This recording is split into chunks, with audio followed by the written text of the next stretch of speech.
Gunfire ripped through the street, but the man they were trying to kill didn't fall. 20 bullets flew. None touched him. And that was the day the city began to whisper that some men aren't just feared, they're untouchable.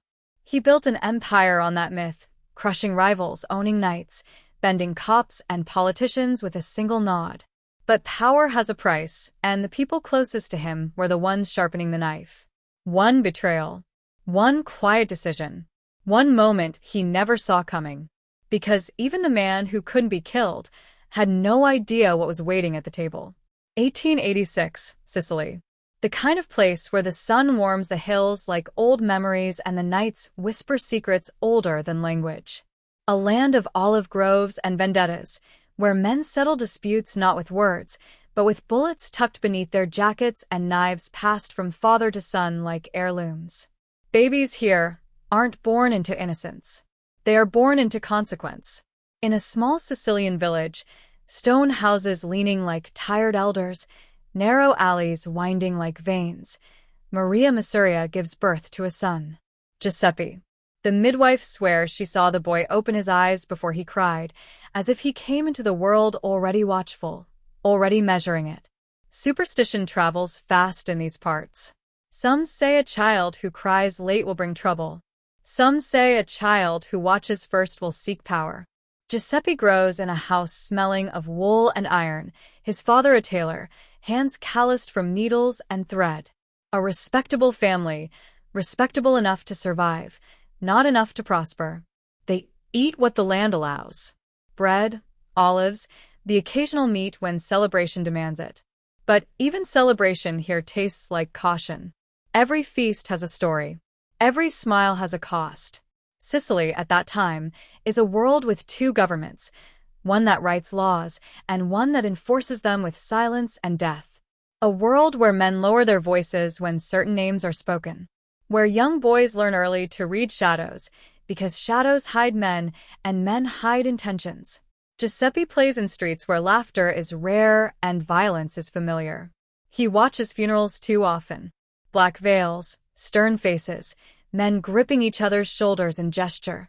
Not comfort, but acknowledgement of duty. Blood debt. Vendetta. A cycle as old as the stones beneath their feet.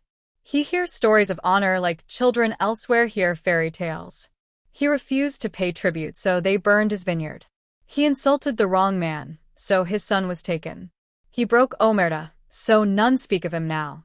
Respect here isn't earned by kindness. Respect is proven by fear. Giuseppe grows quickly, too quickly.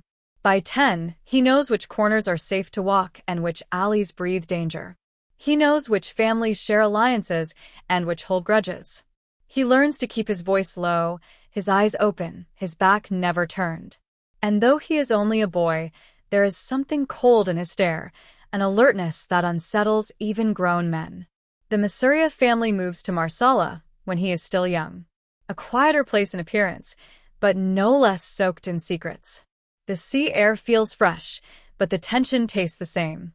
Here, Giuseppe discovers something inside himself, something restless. His father teaches him stitches and seams, but his hands ache for something rougher, for a world where power isn't hemmed but taken.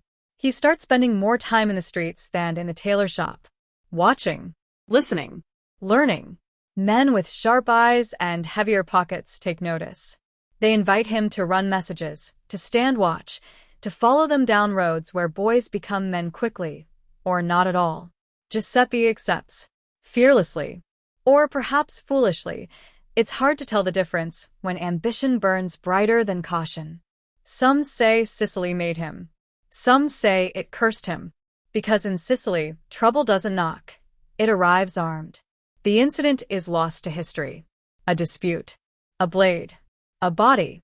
Some whispered Joseph killed a man. Others swear he was framed by someone powerful.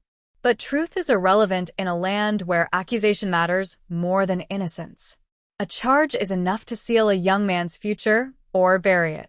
16-year-old Giuseppe becomes a marked soul overnight. A fugitive in his own home. The law wants him. Men with darker motives want him more.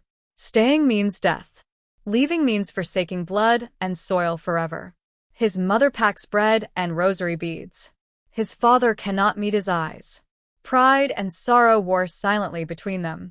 Giuseppe understands without words, survival is no longer a right. It must be taken. He boards a ship from Palermo under a false name, the deck crowded with the poor, the afraid, the hopeful. People coughing, praying, clutching children close. The smell of salt and sweat fills the air. Waves hit the hull like a second heartbeat. Nights are long, seas rough, and the future uncertain. Giuseppe sleeps with his back against the wall, one hand always near the small knife he smuggled aboard. Even in the dark he listens for footsteps, for betrayal. Survival is habit now, instinct. Sicily shrinks behind him, a darker silhouette each day. He does not look back often. When he does, it is brief, as if to confirm it's still gone. Weeks later, the Statue of Liberty rises like a ghost from the fog, promise or warning. He cannot tell. He steps onto Ellis Island among thousands, but unlike most, he arrives with neither awe nor fear. Only hunger. New York greets him with noise, chaos, and opportunity. Tenements stacked like broken teeth. Streets full of accents, shouts, and desperation. Children begging. Women selling bread from windows. Men with eyes that dare you to look away. He breathes it all in, the struggle, the danger, the raw potential. Here, power isn't inherited. It's earned through ruthlessness. Giuseppe isn't just escaping Sicily. He is reinventing himself. No more tailoring. No more smallness. He walks the streets of Little Italy with fists ready and mind sharper than hunger. He sees how money changes hands. He sees who controls the markets, who decides who lives peacefully, and who pays in pain. He understands something vital. Pain has value. Fear has profit. Loyalty is a weapon. This city is not gentle, but it is fair in its brutality. Only the strongest rise. Giuseppe's future begins not with hope, but with need, the kind that gnaws from within, demanding more. More respect. More control. More power. He will take it. Not through law. Not through prayer. Through the only currency he truly understands, violence and ambition. One day, they will call him Joe, the boss, Masseria. One day, men will whisper his name like a curse and a prophecy. But for now, he is simply a young immigrant with a past he can never return to and a future carved by fear, fire, and the taste of blood rising like iron in his mouth. His life will not be calm. It will be legendary. And legend always begins with danger. Welcome my beautiful family and friends to my YouTube channel. Please click on subscribe, like, comment, and share this video. Thank you specially for sticking around to this very moment. Now back to the story. New York, 1900s. The city doesn't welcome him, it chews him. Little Italy is a maze of cramped tenements and empty stomachs, where families stack like crates in rooms meant for two. Babies cry through the night. Men leave for work before dawn and return long after it's worth it. The air smells of coal smoke, spilled wine, sweat, and broken promises. Streets crowded with pushcarts, pickpockets, and dreams crushed beneath boots. For immigrants, hope isn't free. It costs dignity first, blood later. Giuseppe Masseria, now Joe among Americans who can't twist their tongues around Italian syllables, finds work where work finds him, hauling barrels, sweeping shops, sleeping in corners cold enough to bite bone. He earns pennies. Pennies don't feed hunger. Pennies don't build power. He watches the city carefully. Watches who stands tall, who speaks softly, and still gets respect. Watches men in dark coats collecting money from frightened shop owners. Money not for goods, but for insurance. The kind of insurance no government sells. The Black Hand. Their letters arrive like curses, inked threats promising broken windows, burned storefronts, kidnapped children if payments aren't made. Some pay. Those who refuse learn quickly that refusal has a price measured in pain. Joe sees it all and feels the pull, the unspoken truth. Crime pays. Honesty starves.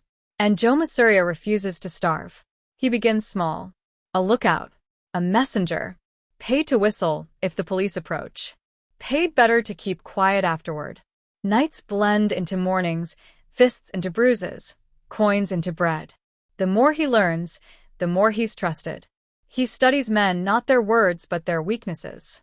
Fear, greed, pride, currency stronger than law. Joe doesn't talk much, he listens. He doesn't ask, he takes. And men notice. Soon, he's not just watching the Black Hand work, he's working with them. Delivering threats with calm eyes. Collecting debts with a steady voice. And when someone resists, when someone thinks a boy can't hurt him, Joe answers with fists, with a knife if needed. One broken jaw at a time. He earns his place. Violence becomes language. Fear becomes reputation. He learns the rules. Never threaten what you won't follow through. Never take more than a man can pay, unless you want war. Never betray, without advantage.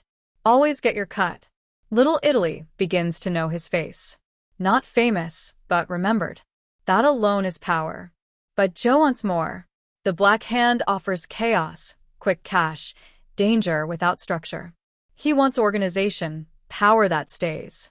And the men who own that world sit higher up, behind bar doors in smoke-filled back rooms. The Morello family.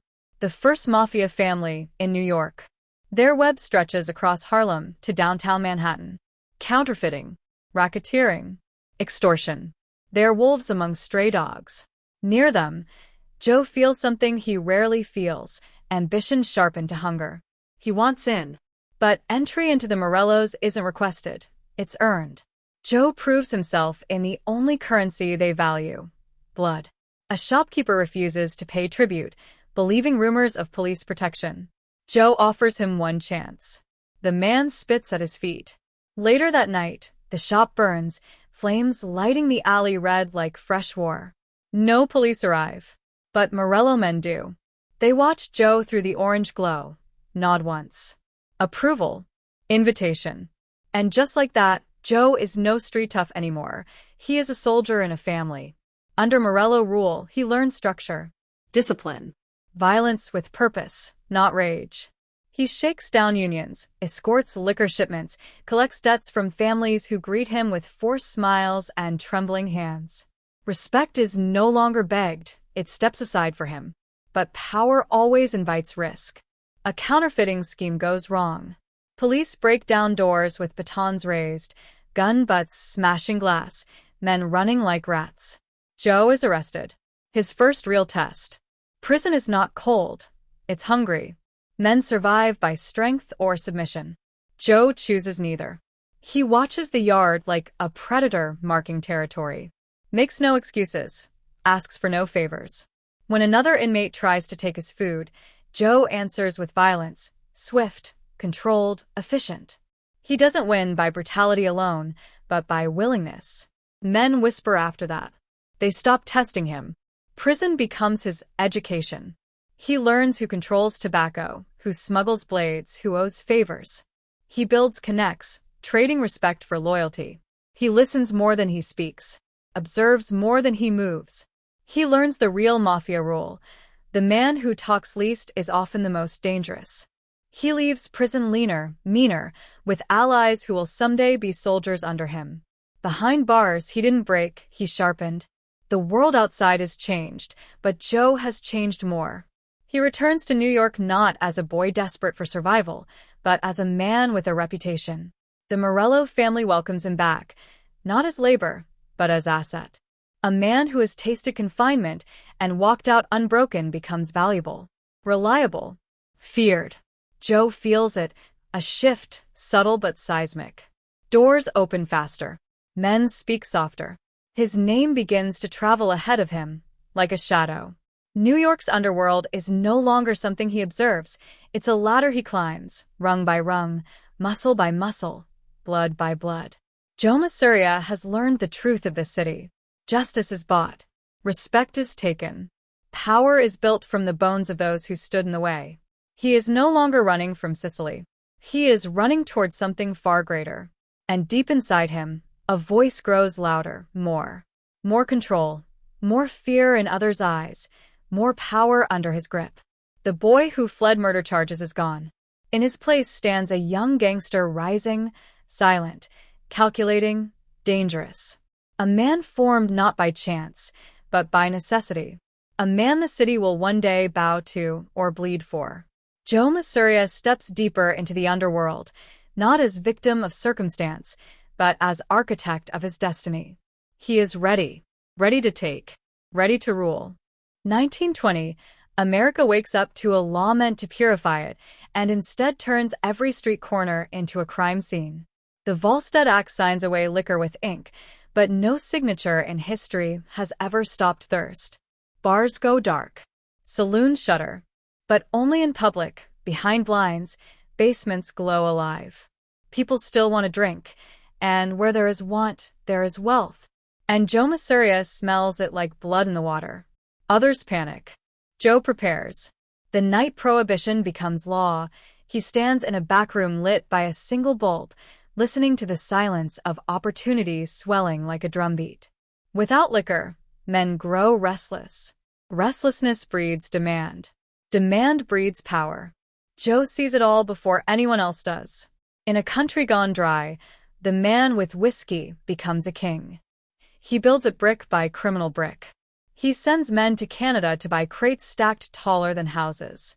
He pays dock workers extra to look away when shipments arrive under moonlight. He turns fishing boats into smuggling vessels, every hull a secret, every wave a gamble. Trucks painted like bakery wagons roll into Manhattan, but instead of bread, they carry liquid gold. Joe moves alcohol the way a war general moves troops, precise, relentless, unforgiving. Speakeasies begin to whisper his name. The boss supplies. Not legally, not safely, but reliably. The city drinks more because it's forbidden. Flappers laugh louder. Jazz roars hotter. Politicians moralize by day and sip Joe's whiskey by night. The hypocrisy tastes expensive, and Joe sells it by the barrel. Money pours in thick, unstoppable. Coins clatter into stacks. Bills tie in rolls fat enough to choke a throat. Joe buys apartments, restaurants, men. He bribes judges with envelopes slipped beneath menus. He buys cops with new suits, new cars, new silence. A badge is only as loyal as the salary behind it, and Joe is always the higher bidder. Every speakeasy owner pays tribute. Every bartender knows the route. Every drunk owes him a night of pleasure. He doesn't just run alcohol. He owns the night. But power is never held alone. In Joe's shadow walks a young man, sharp as a blade, yet smooth as polished marble, Salvatore Lucky Luciano.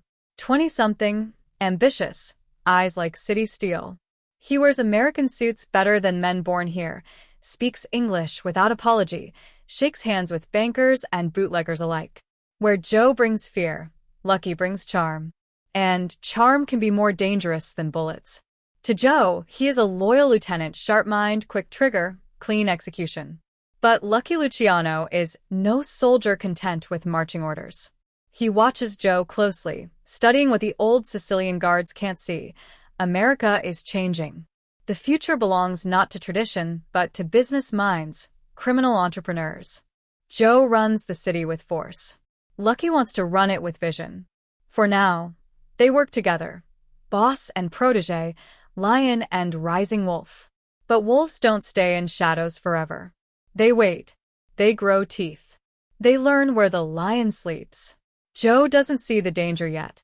He sees only success. The Morello family becomes small beneath him. Harlem, Little Italy, parts of Brooklyn, all under Joe's boot. He installs men like chess pieces, keeps books under aliases, launders money through bakeries that sell more dough in bribes than bread. Bootleg trucks roll day and night, engines growling like beasts of profit. Sometimes a rival hijacks a load. Sometimes a cop grows too honest. Sometimes a shipment sinks under a storm's rage. Joe answers each problem the same way, fast and ruthless. A hijacker appears in the river. The cop gets transferred after a beating no precinct reports. The storm? Joe doubles the next shipment. Risk isn't deterrent, it's motivation. He thrives in chaos the way fire thrives on oxygen. Nights blur into deals. Days blur into counting rooms. Smoke curls through the air. Cards slap tables. Guns rest heavy in waistbands. The city glows with illegal joy, and Joe stands in the center like a conductor of sin. But money has a side effect more dangerous than greed: attention. Attention attracts rivals. Rumors slither through alleyways. A crew in Brooklyn wants in on the profits. A leader whispers he shouldn't pay tribute. A man named Salvatore Maranzano watches from across the river with old-world eyes and new-world hunger. For now, it's only talk. Just smoke. But in crime, smoke is the first sign of fire. One night, Lucky leans toward Joe during a meeting, drink in hand, voice soft enough that only a boss should hear. "We're expanding too fast," he warns. "Too many enemies to count, too few friends to trust." Joe laughs. A deep, confident laugh that echoes off basement walls. Enemies make a man strong. Friends make him weak. He taps ash from his cigar like flicking away a warning. Lucky stares, still, thoughtful. He smiles, but it doesn't reach his eyes. Joe continues building the empire brick by stolen brick. He secures the docks, controls the Union men who unload ships, partners with Irish gangs when it benefits him, crushes them when it doesn't. Even judges begin to regard him not with fear, but with negotiation. He sits in backrooms where politicians pretend righteousness and drink his whiskey behind curtains. Deals are made over clinking glasses, deals that rewrite districts, free criminals, steal elections. Joe doesn't just sell alcohol. He sells control. And the city bows, not willingly, but unavoidably. Every night another speakeasy opens. Another shipment lands. Another crooked cop shakes Joe's hand. Power spreads, not quietly, but like wildfire racing through a dry forest. The more he gains, the more he wants. The more he controls, the more he believes he's untouchable. But power is gravity. It pulls challengers into orbit. Down in Brooklyn, whispers turn to meetings. Meetings turn to alliances. A force rises across the East River, studying Joe, calculating his weaknesses. Men who think Joe takes too much. Men who hate paying tribute. Men who prefer a new style of leadership. Joe doesn't see their faces yet, but he feels something shift. The streets hum differently. Fear tastes stronger. Tension thickens like storm air. He continues to rise, unaware that every bottle he moves builds not only his empire, but the resentment of those waiting to tear it down. Joe Masseria dreams of a throne, but every king has an enemy, and one is being shaped quietly, patiently, in the shadows of Brooklyn. There are days that define a man. Moments where destiny steps forward, places a hand on his shoulder, and whispers in his ear, "Not yet." For Joe Masseria, that day arrives without warning. The morning is ordinary enough, if anything in Joe's world can be called ordinary.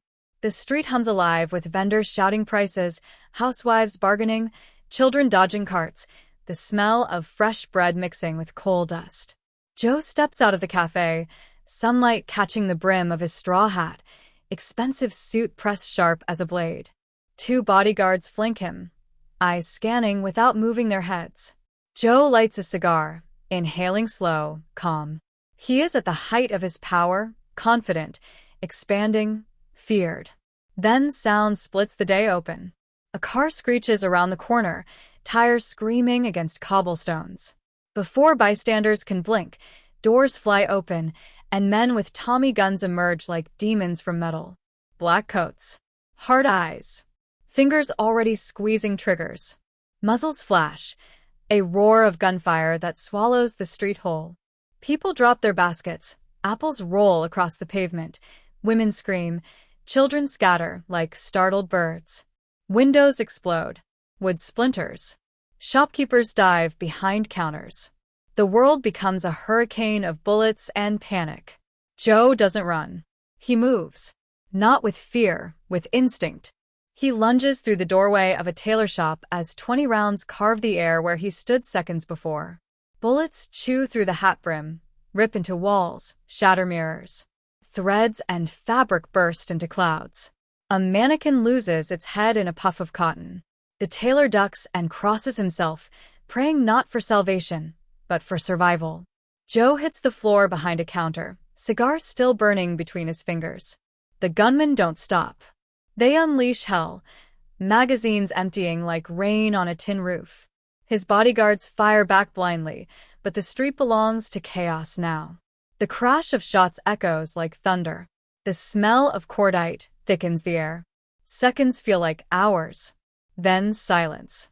A brutal, ringing silence. The gunmen peel away in their car, vanishing as fast as they appeared. Smoke settles. Dust hangs like ghost breath. People peek through broken glass, afraid even to breathe too loud. Slowly, too slowly to seem real, Joe Masseria stands. Intact. Untouched. Alive. He dusts off his jacket casually, as if brushing away lint, not death. He picks up his straw hat from the floor. 2 bullet holes pierce it cleanly, one on each side, like death marked him, but changed its mind. He places the hat back on his head. And smiles. Witnesses stare, stunned. The tailor's hands tremble. A woman sobs into her apron. A man crosses himself 3 times. One bodyguard lies bleeding, another shaken, but Joe stands like iron that refuses to melt. He walks out of the shop, not hurried, not shaken, but slow, deliberate, like a king returning to his throne. The street looks at him differently now. Not just as a gangster, not simply a boss, but as a man death could not touch. That night, New York whispers. By morning, it roars. They emptied a clip on him. 20 bullets, not one found flesh. He walked out smiling. The hat took the bullets for him. Death missed on purpose. Stories grow taller by the hour. Some swear they saw bullets bend. Others swear the guns jammed from fear alone. Truth matters less than legend. From bars to backrooms, from Harlem to Brooklyn, the tale spreads like wildfire. By week's end, they don't speak of Masseria. They speak of Joe the boss. The unkillable Don. Men who were planning to challenge him suddenly remember they have families. Rival bosses hesitate, rethink their ambitions. Soldiers stand straighter, speak softer. Superstition roots itself deep. How do you kill a man chosen by fate? How do you bury someone death itself refuses? Joe notices the shift. He feels power tighten around him like a cloak. Fear sharpens respect. And respect is currency more valuable than whiskey or blood. His visits are received with trembling hands and lowered eyes. A shopkeeper, once late with payment, pays early now with interest. A rival crew that planned to hijack a shipment decides instead to donate a portion of profits to Joe's organization. Judges take bribes without negotiation. Cops pull their patrols back from his blocks, not because they're ordered to, but because they're afraid of what happens if they don't. His allies bow deeper, convinced they stand behind a man protected by something otherworldly. His enemies retreat into shadows, murmuring that challenging him might be an invitation to their own funerals. A myth is born, not crafted, but earned in gunfire and miracles. Joe plays into it well. He keeps the hat, bullet holes untouched, wears it when he wants to make men sweat. He never confirms or denies the stories. Silence makes legends louder. In smoky rooms, he leans back, cigar glowing like an ember of fate, voice calm. Death tried once. It won't get a second chance. Men believe him. Some worship him. Some fear him like a curse. And in the criminal universe, myth is more powerful than muscle. The attempted execution doesn't weaken Joe, it cements his throne. Bootleggers fall in line. Soldiers pledge loyalty. The Morello remnants treat him as heir. Even those who dream of taking his crown dream more carefully now, knowing they face not just Joe, but the myth of Joe, a man who doesn't die. But myths cast long shadows. And in those shadows, someone watches. Young, calculating, patient. Lucky Luciano sees more than fear. He sees opportunity. If Joe can survive bullets, he can survive challenges. But no man survives the future forever. For now, though, Joe Masseria stands at the peak, scarless, untouchable, unstoppable. A king dressed in silk and invincibility. A man with a hat forever marked by death's failed claim. The streets no longer ask if he will rule. They ask how long before someone tries again. Because invincibility creates awe, but it also creates obsession. And someone somewhere is already thinking, if God wouldn't take him, maybe man must. Power never sits quietly.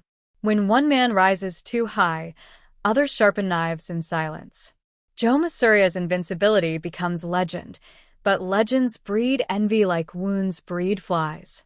While men tremble at his name in Manhattan, across the East River another force gathers, cold as Sicilian winter and twice as patient. Salvatore Maranzano. Where Joe is loud power, thick-knuckled, swaggering, fueled by fear, Maranzano is quiet storm. A traditional don shaped by old-world discipline and Roman strategy. He reads Caesar like scripture, believes control must be earned through hierarchy, respect, structure. No chaos. No improvisation. No American ambition polluting Sicilian order. He arrives from Castellamare del Golfo carrying two things, heritage and a plan to rule New York. And Joe? He doesn't just occupy the throne, he claims it. Calls himself Capo di Tutti Capi, boss of bosses. It is not a title given. He takes it. And every Mafia man knows no throne stands without challengers. February 1930. The first body drops. A lieutenant loyal to Joe is found slumped behind a dumpster in Brooklyn, throat open clean, like a message written in red. Before funeral candles burn out, another falls, shot twice, leaving a cafe. Then another. And another. Blood begins dripping through the cracks of the city, like rain seeping into soil. The Castellamarese war has begun. New York divides itself. Streets, families, loyalties split like fractured bone. Cafes, once filled with laughter, now echo with suspicion. Handshakes tighten. Eyes linger too long. Every man watches the door, fingers grazing triggers hidden beneath coats. Every shadow feels like the last one you'll see. The Mafia is no longer a network. It is a battlefield. Joe's soldiers patrol Little Italy armed like infantry. They drink espresso, with guns resting on their thighs. They speak softly, then kill loudly. Maranzano's men strike back just as hard, trained like Sicilian phantoms, silent, precise, deadly. Sidewalks become graves. Alleys become hideouts. Funerals become weekly routine. And the city notices. Headlines shout assassinations. Shopkeepers close early. Mothers pull children indoors before dark. Police pretend control, but everyone knows the truth. The real war is not fought in courts, but in shadows. Joe, swollen with pride and fury, refuses compromise. Let them bend, he snarls to his captains. I do not kneel. He demands tribute from every racket, prostitution, gambling, unions, bootlegging. Anyone who hesitates is marked. Anyone who disobeys disappears. He believes fear is bulletproof. But fear is a currency that devalues in war. Luciano watches Joe closely. The old Sicilian code Joe worships begins to crack. Joe trusts loyalty.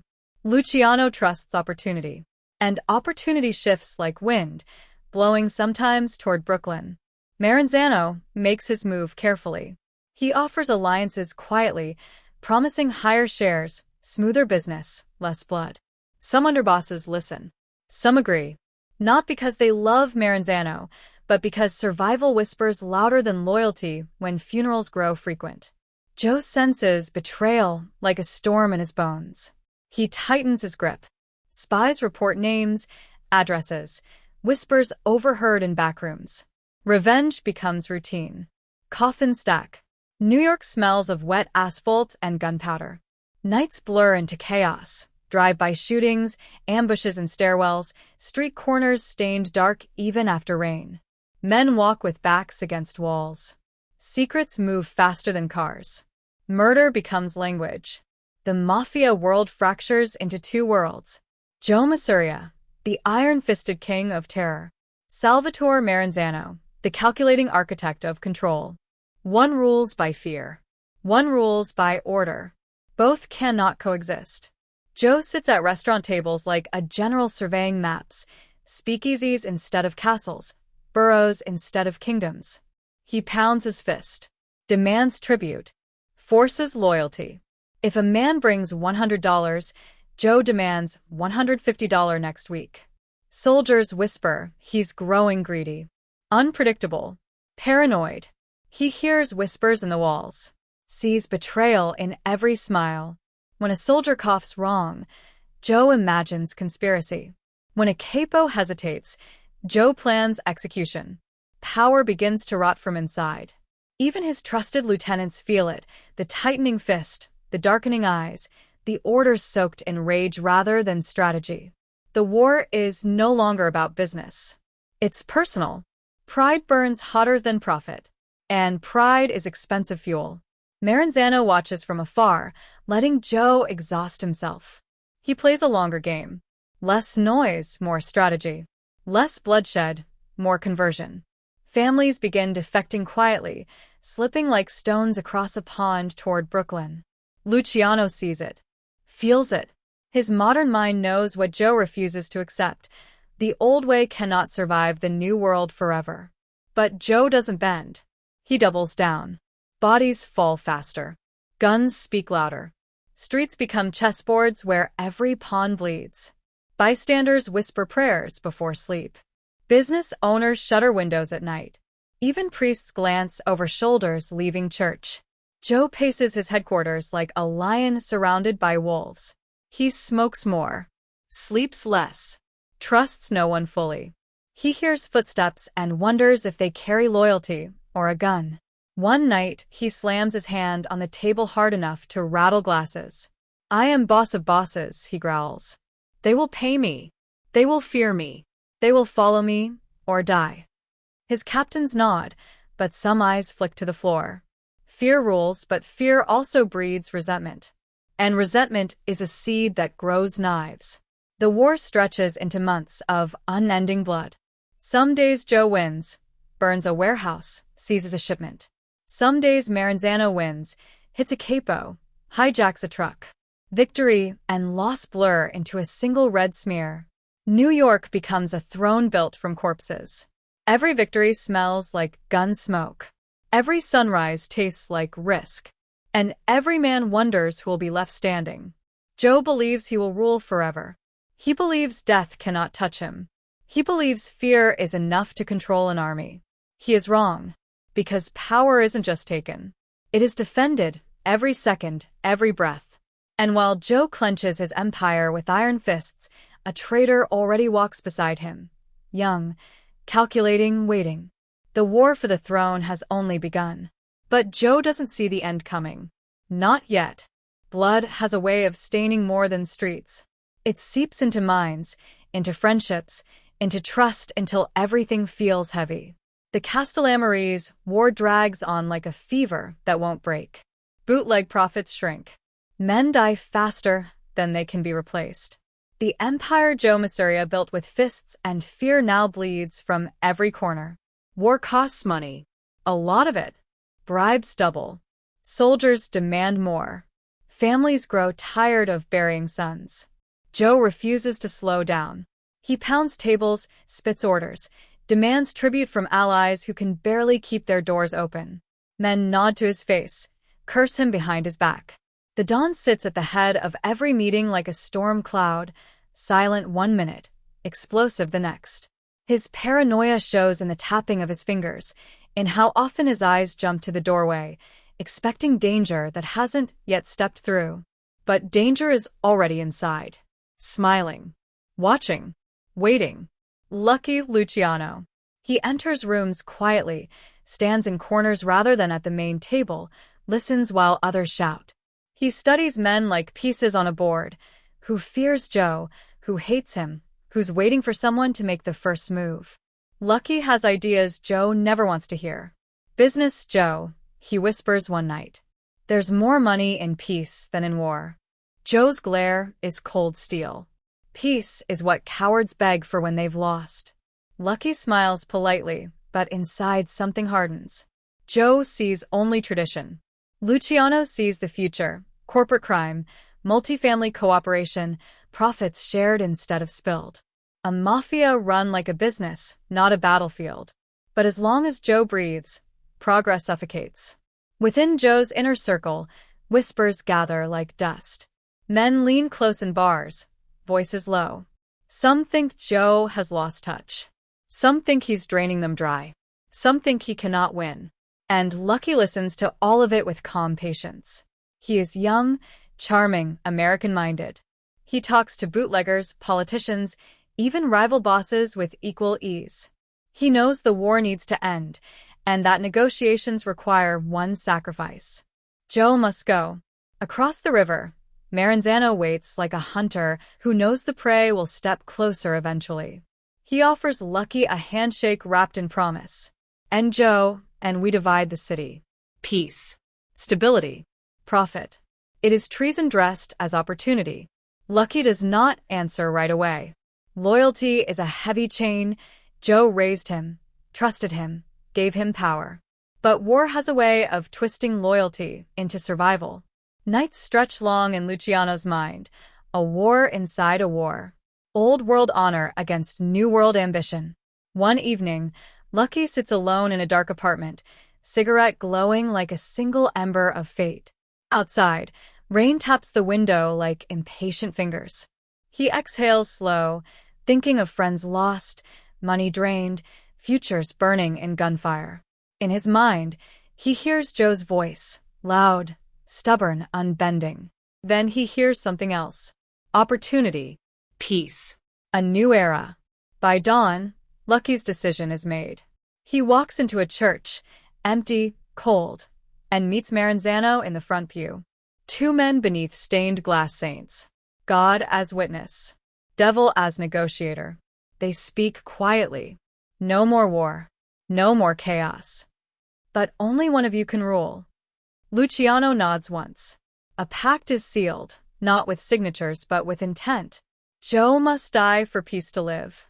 From that moment on, every meeting, every shared dinner, every cigar between Joe and Lucky becomes a scene in a tragedy only one of them sees coming. Luciano laughs when Joe laughs. Drinks when Joe drinks. Hands him coats. Pulls out chairs. Shakes his hand like a brother. All while planning his funeral. Friends become executioners in waiting. Smiles hide motives sharp as blades. Loyalty becomes costume. Joe senses tension, but misreads it. He blames the war. He blames Maranzano. He never considers betrayal might sit beside him, so close he could feel its heartbeat. His captains whisper in backrooms, counting more coffins than dollars. Fear shifts from Joe's enemies to Joe himself. Some of his men start skipping meetings. Some disappear entirely, defecting quietly to Maranzano, offering information in exchange for mercy. Joe hears rumors but reacts like a man who believes legends cannot fall. He tightens his grip, wants more tribute, more blood, more loyalty. He doesn't see those demands turning his own soldiers into conspirators. In smoky bars late at night, Luciano meets, secretly, with Maranzano's men. They drink to a future that excludes their current king. Names are discussed. Locations. Times. A plan forms like a knife being sharpened. When Lucky returns to Joe, he wears innocence like a tailored suit. He nods, smiles, reports progress. Joe never doubts him. Why would he? Lucky is practically a son. A prodigy. A consigliera in spirit, if not title. The tragedy is cruel. Joe walks among men planning his death, and he shakes their hands, calls them brothers, shares meals with them under chandeliers, never knowing the last chair he sits in will be chosen by them. War continues outside, but inside the family, a deadlier war begins. Silent, invisible. Luciano's voice softens months later, in a dimly lit room, when the final step is set. 5 men nod around him.